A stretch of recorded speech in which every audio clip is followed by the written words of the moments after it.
بسم الله الرحمن الرحيم.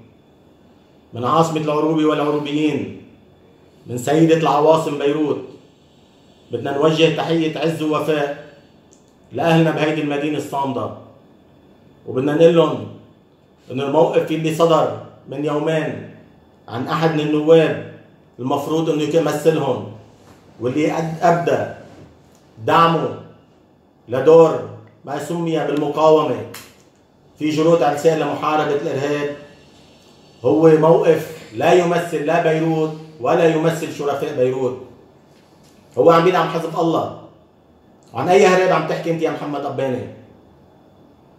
عن إرهاب اللي قتلوا الرئيس رفيق الحريري الله يرحمه، ولا اللي قتلوا شهداء 14 آذار ورفاق دربك المفروض يكونوا رفاق دربك، ولا على إرهاب حزب الله اللي ميليشياته وصلت للمملكة العربية السعودية ولليمن وللكويت وللبحرين ولسوريا؟ عن شو عم تحكي؟ وللعراق؟ عن شو عم تحكي انت؟ انت يا خي ما بتمثل الا حالك، انت كشفت عن حالك بشو موعود؟ بشو وعدوك؟ خايف من شو؟ اكيد مش خايف انت انسان موعود، لانه انت واضح من هيدا النوع. من سنة سكتنا لما تهجمت على شيخ من مشايخ أهل السنة، على الشيخ ماهر الجارودي، أنت ومرافقك وشوفيرك وتعرضتوا له.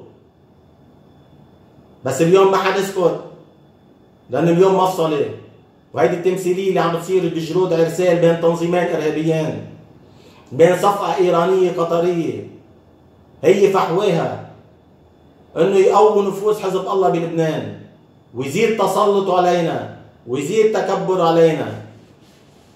وانت من هيدا المنطلق خفت قلت حتى لحق حالي وفوت بين هيدي القوبة، هيدي المجموعة، هيدي البوطة.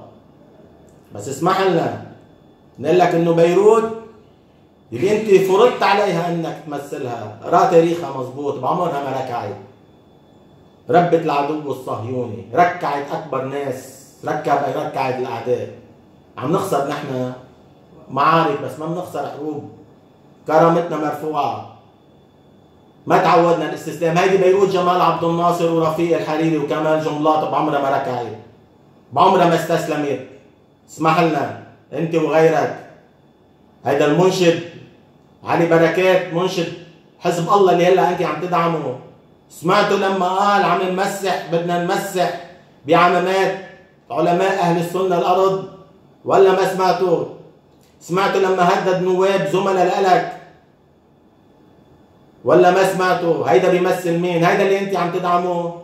اسمح لنا فيها. نحن عايشين ببيروت وعم نحكيك نحن هلا من طريق جديده، وانت بتعرف شو بتعني طريق جديده لكل العالم. نحن عايشين بزمن ما في استسلام. صحيح ان قوايا اليوم وعم بيستقوا علينا، بس الا ما ينتصر الحق على الباطل.